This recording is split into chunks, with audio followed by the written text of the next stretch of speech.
Steve, it's collectively I've considered this always our biggest week of the year, and I think it's gotten bigger this year, and because you got a second episode of the podcast that you're currently listening to, and it's a very exciting episode. Maybe one of our biggest guests ever. I think would be the That's best one. probably true. Uh, That's true. Okay, Yep. no Second offense to episode, number one guest. No offense to anybody yeah, else. none of This them coach hockey at Penn pretty good, State, so pretty good get for this little yeah. podcast. So yes, So, um, anyways, this is the Stuff Summer Says podcast with Steve. Steve, and our guest this week is Guy Gadowsky. Um, a great conversation. Always pleasure to chat with Guy, catch up with Guy.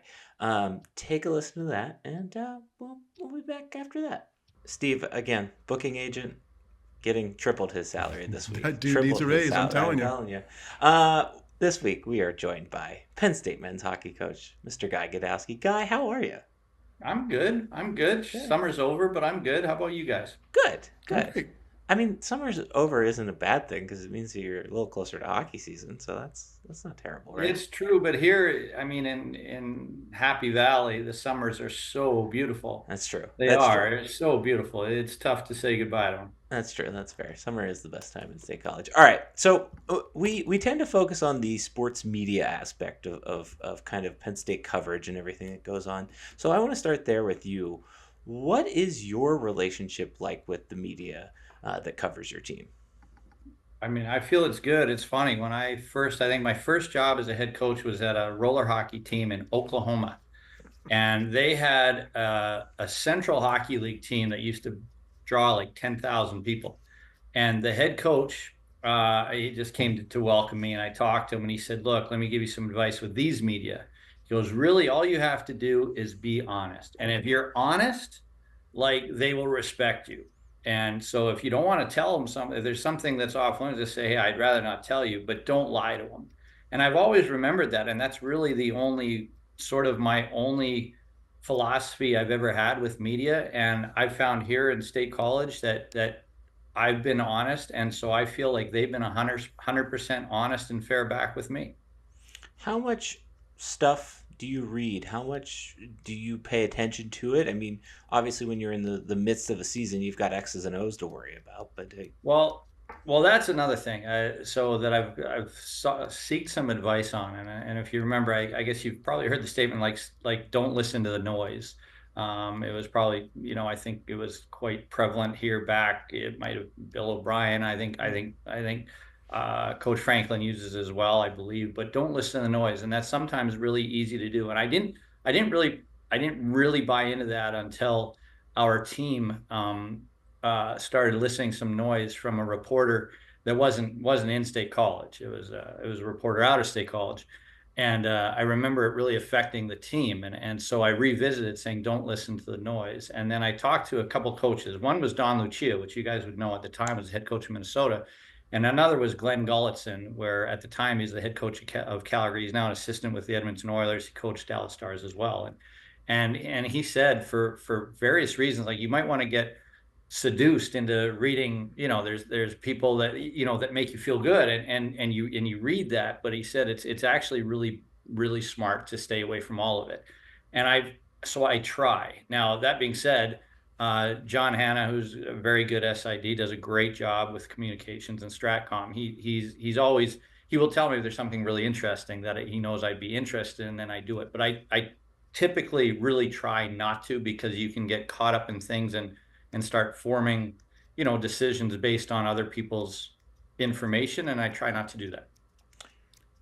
On the flip side of that, have you ever, or how do you balance trying to know your kids probably do consume stuff? Try to send a message to the media, if at all, or at least say something, or do you not? Like, I mean, I know there are some coaches who like, my kids are going to see this, I'm going to say it. Like, what's your approach to that kind of stuff? I mean, it gets back to like honesty. Like if I'm asked a question, I'll be honest. And if I don't really want to answer it, I'll say, yeah, I'd rather not answer that, but I'm not going to lie. So I tell our team that I'm just going to be honest and talk. And if anybody has an issue with what they read, come to me. And coaches are misquoted too. Like sometimes what people think you've said, you really didn't say. So if you read something that you think is wrong, come and talk to me about it. And I'll tell you why I honestly said that, or I'll be honest and say, actually, I was misquoted. And one time I said, I think the word was, you cannot, I used a double negative. I said, you cannot be you should not be inconsistent, when I should have said you. So anyway, how it was printed exactly opposite of what I said. And that happens. Gotcha. You've been a head coach at various programs, and I think, college hockey in general in the last 25 years has gone from nothing to a premier sport in the country. In terms of the media's role in that, maybe through maybe the Big Ten network and some of those efforts, have you noticed that? Have you picked up on that of the big media landscape changing around college hockey? I mean, I think there sure has. And actually, I think Penn State deserves a ton of credit for that. I do. I think not only the formation of the Big Ten Network. Now, the Big Ten Network has been great for college hockey in the United States, but it's also been really, really influential for college hockey north of the border, because prior to the Big Ten, you very seldom were able to ever see a college hockey game on TV.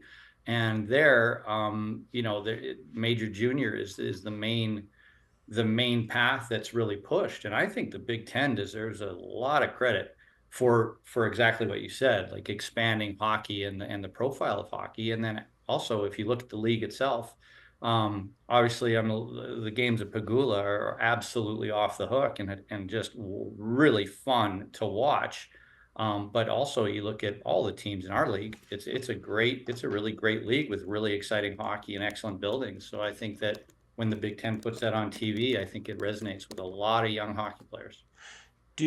How is the Big Ten a recruiting tool? Big Ten Network a recruiting tool for those Canadian audiences and for you as a coach? Yeah, sure. Well, it's always nice when you can tell parents and families that your son is going to travel to college, but you'll be able to watch him on TV. That's always a recruiting tool. I think with the Big Ten specifically, I believe there was a stat that said the Big Ten has 4 times the national exposure or international exposure of college hockey than any other conference. So that's certainly a selling point. And I think that the product that is on, like I said, the buildings are excellent, the crowds are excellent, the atmospheres are not necessarily as good as Pagula, but they're all very, very good. So it makes for excellent TV. What do you consume in terms of hockey? Like, I mean, you're in the season when the NHL is going on. You got the teams you got to watch that you're going to play. But as a hockey fan, Yeah. like, when did that end? Because you can't keep watching it, or when does it kick in? Like Edmonton makes a run and your season's over. You're paying attention, that kind of stuff. Yeah, I love the NHL playoffs. Like, I love it. It's hard for me not to watch. I think I take basically the first round off because usually we're still in there very close. But once the second round comes and certainly the finals, like, it's really hard for me to not watch it. And I think because it's exciting, as a fan, I love it, whether the Oilers are in it or not. There's certainly also one of the viewpoints that you watch from a coaching standpoint, and for our whole staff. And George Lewis does an amazing job he's our director of ops. He's also in charge of video and analytics, and we're always texting back, "Oh man, did you see that? That's perfect what we do in this situation." And so I try. It's more fun just to watch as a fan, but the NHL playoffs, I mean, it is unbelievable how hard and fast they go, that it's hard for me to stay away. But during the season, for me, it's all Penn State hockey. Right. Right. I don't know if I knew you were an Oilers fan, Guy. That's I'm bad. from Edmonton. I That's had true. no I guess choice. you had no We're not choice. allowed to do anything else. Okay, all right, that's fair. I didn't realize that. I want to ask you, one of the things we're now 12, 10, 11 years into Pagula Ice Arena being opened, 12 years of kind of a Division One program, a true Division One program at Penn State. How has hockey changed in the state of Pennsylvania? What have you noticed about the change of hockey in the state of Pennsylvania during that time period? Yeah, that's actually, I appreciate that question, because when Terry Pagula gave his gift, I mean, he outwardly said, like, this is not just a gift for the Division One teams at Penn State. This is a gift. I would love to see hockey flourish in Center County. And I think you've seen that. And I think if you look at the teams, when we first got here, I remember my son's team my younger son couldn't even play, wasn't allowed, and my oldest son played on a team. I think we had 8 players, and that was it. And we were in the lowest division, or we were in the lowest division the year prior. I don't think they won a game in the lowest division of the league. And in a very short time, once Pagula was built, I mean, that same group, the team ballooned to a full roster plus other teams, and we won the highest division in that. And that's a credit to hockey developing in Center County region. It's certainly a credit to the players that we have here, and a great credit to, Pagula Ice Arena has done a great job of hiring some excellent hockey directors and coaches. And I think it's done a great job. And I think you are starting to see that come to fruition in some of the colleges, including ours, with the number of players that number of top players we're able to get from Pennsylvania. I was going to ask that that was kind of my next follow-up is, how have you noticed that impact maybe on recruiting? Are you spending more time in the state when you recruit? Yeah, it's always been our goal to get the very best in Pennsylvania. And undoubtedly, when you said 11 years ago, before the arena was here, you certainly couldn't field a team of players in Pennsylvania and be competitive in the Big Ten. Now, there's also some great players that when they're young left Pennsylvania to go other places, and that's still happening a little bit. But we absolutely are seeing higher quality players and more of them staying at Penn State, and that's something we would love to continue. In terms of recruiting, we're in football season now at Penn State. How does a program like yours use football? Like, how do you have someone every week? How do you choose what weeks to bring people to games? Like, what's the art or science behind football as a recruiting tool for a coach from another sport? Yeah, so quite honestly, it's not an art or a science. It's for us, it's good fortune, and we would love to use it. It's true because of the hockey schedule. So what happens in youth hockey now and junior hockey, and where we are allowed to recruit from and where we are allowed to bring players in from, is they're already playing.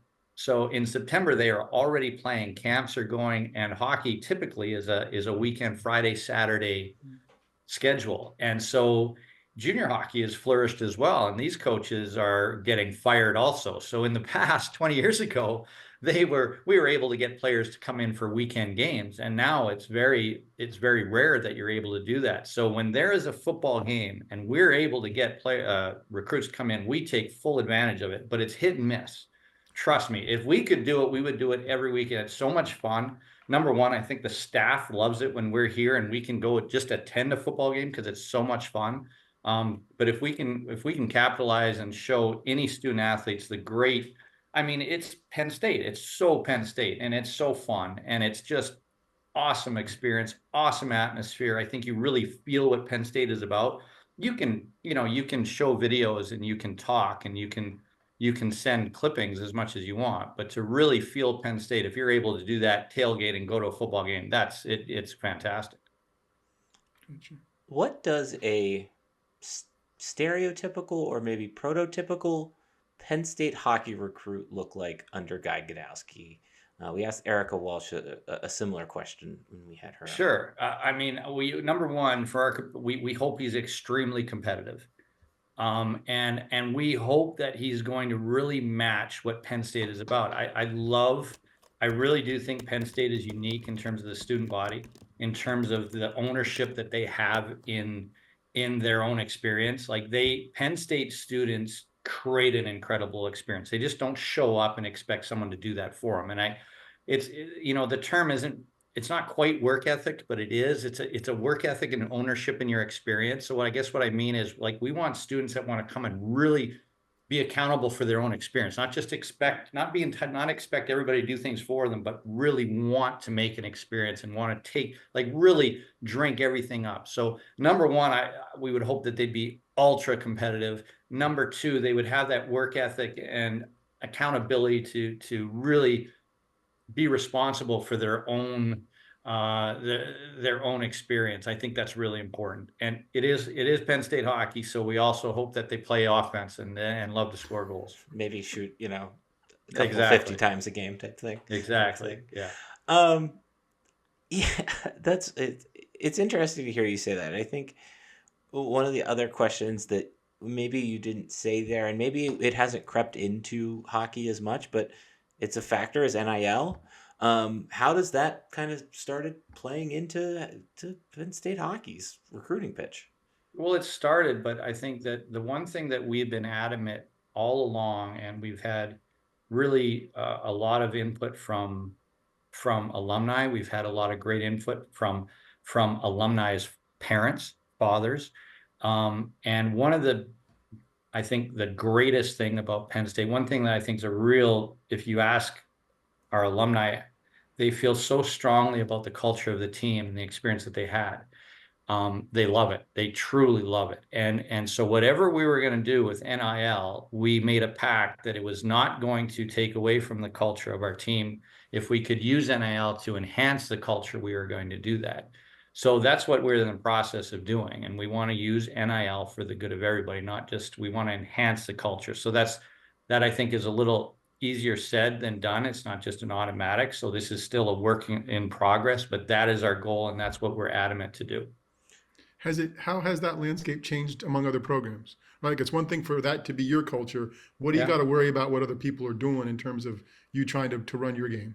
Yeah, sure. I mean, that's going to happen. I think you have to take the attitude that you have to do what's best for you and don't get caught up with the Joneses, chasing the Joneses, and they can do what they want to do. But I've also heard, statistics of when this first came out, certain programs in other sports that went heavy into it, and it all looks really good on paper. And then you can see down the line that possibly there was, in terms of team culture, et cetera, that there was a lot of cracks being shown. So I don't think anybody can tell you right now, this is the way you need to do it. I think a lot of us are just sort of learning and experimenting, and people are using different criteria for that. Our criteria, our number one criteria, is to make sure that we enhance our culture, not take away from it. You mentioned competitiveness earlier. I want to ask what you're most competitive at. Is it darts? Is it something else? Like what are you not going to lose at in the facility or anywhere else?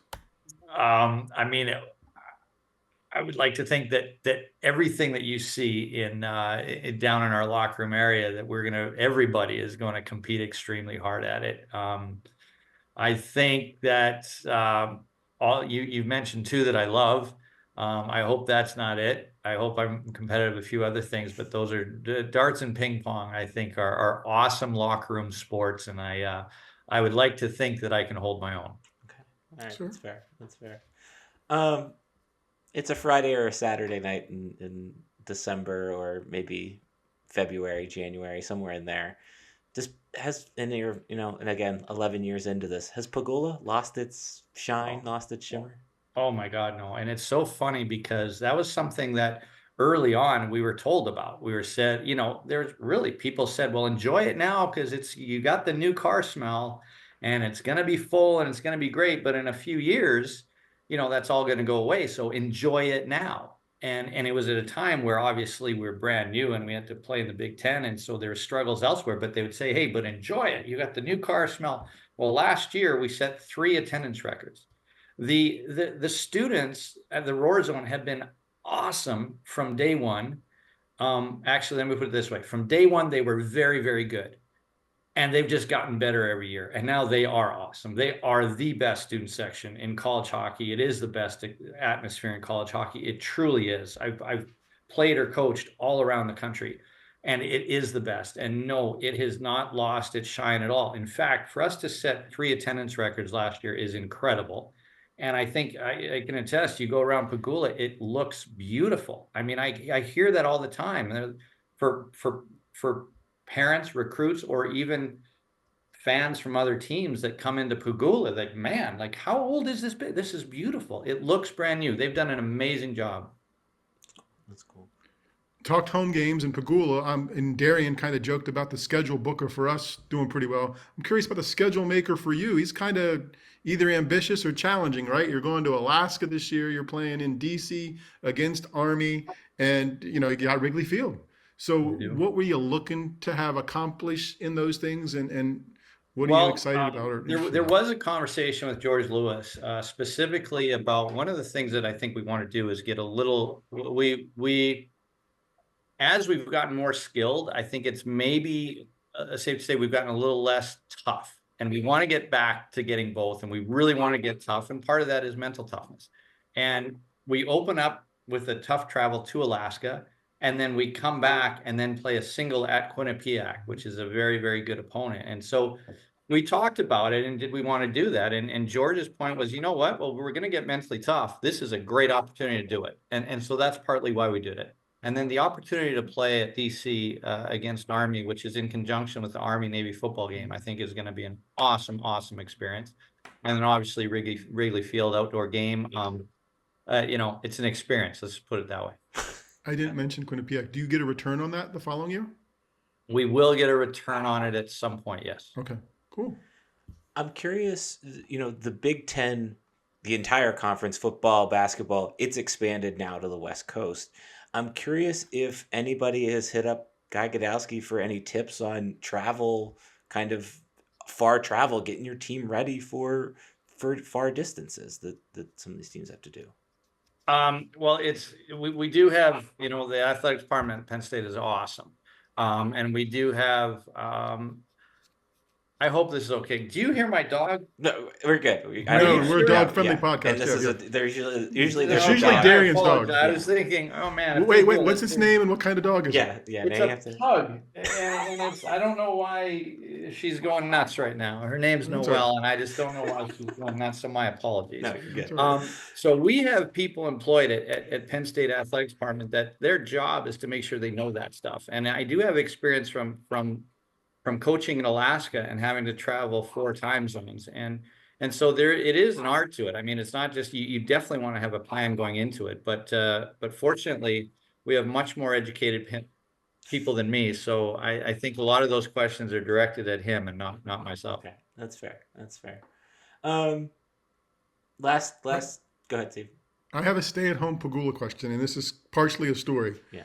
So I'm a sucker for supporting Guy because he's always said yes when I ask him for other charity stuff and whatever else. But not this past year, the year before, I go to the sled hockey game. And there's Guy standing with the student section. Forget the sled hockey. He's in the student section this game.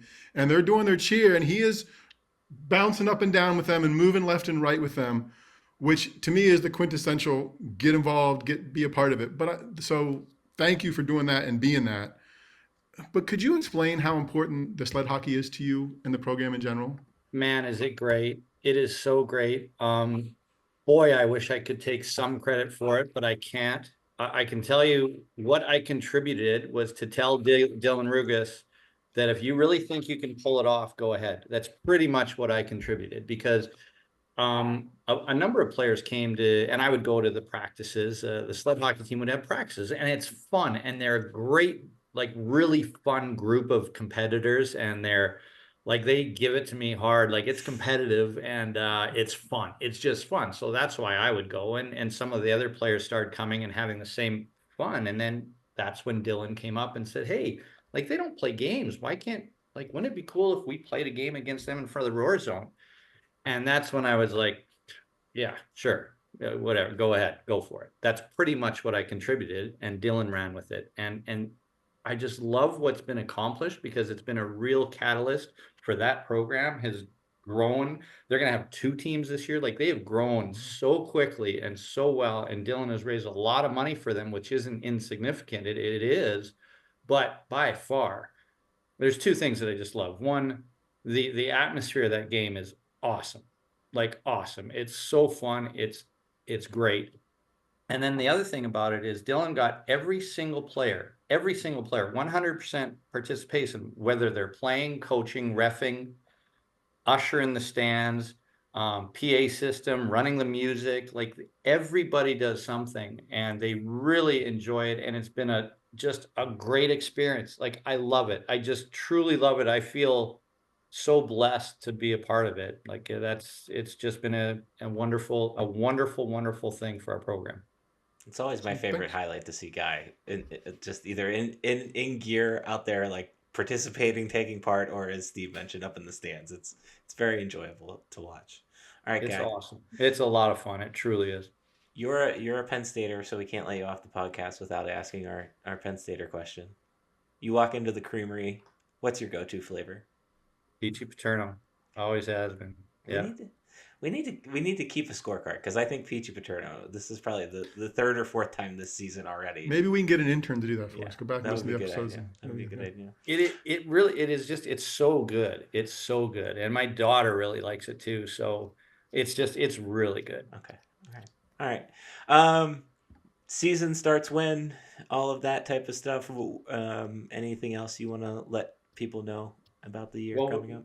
Well, we start in early October. I think we travel. We start traveling, I believe, on October 1st, 2nd, or 3rd. We travel pretty early to get to Alaska. We play 2 there, and then we come and travel again to Quinnipiac. So once October comes, like we're hitting the ground running. And I guess I think that one thing I can tell you is that our team is I think it really matches the persona, the attitude of Penn Staters.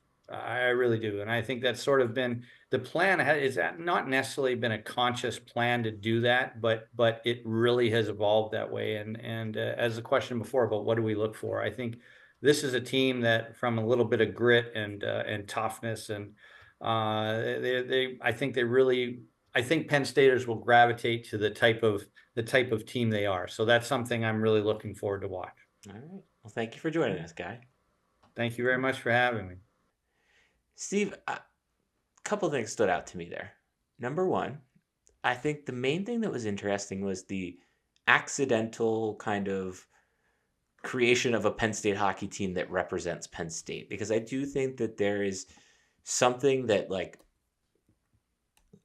there's something in the DNA of every Guy Gadowsky team that is like the blue collar gritty team that's going to shoot a lot, be fun to watch. Like, I think that's a perfect balance of like what a Pennsylvania hockey fan is between the Penguins, the Flyers, but then also really just Penn State in general. So I thought that was interesting. And I'm that's an interesting way. I'm fascinated by his approach to NIL and how they've kind of said collectively we're going to do this to benefit the program and not necessarily one person on the team, or several people on the team. Thought that was interesting. What did you find? Yeah, I think the NIL piece. I mean, I think that's how Guy does his teams, right? I mean, they want to have stars and people who score goals, but there's also more of this.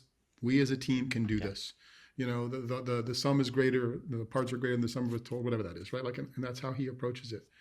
And I always appreciate it when he talks about a team being gritty or a player being gritty, because he kind of lowers his voice and he talks about, like, that's when he's making his point. And it's just genuine. Like I said before, like I appreciate how he's been honest from start to finish. And I think a good representative of the program and the university. I think it was interesting to hear him say, like, not that I think a lot of coaches go out there and boldface lie. I can confidently say that Guy has never lied.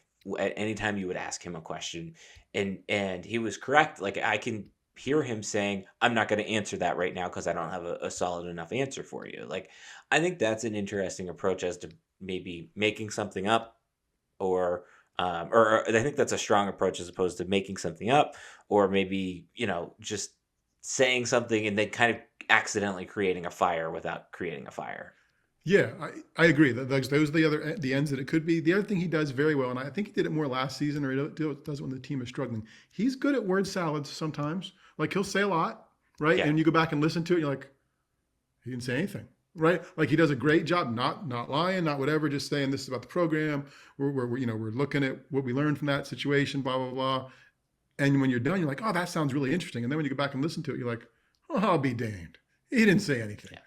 But he didn't lie either, right? So I think that's really important. No, I think that was a big takeaway.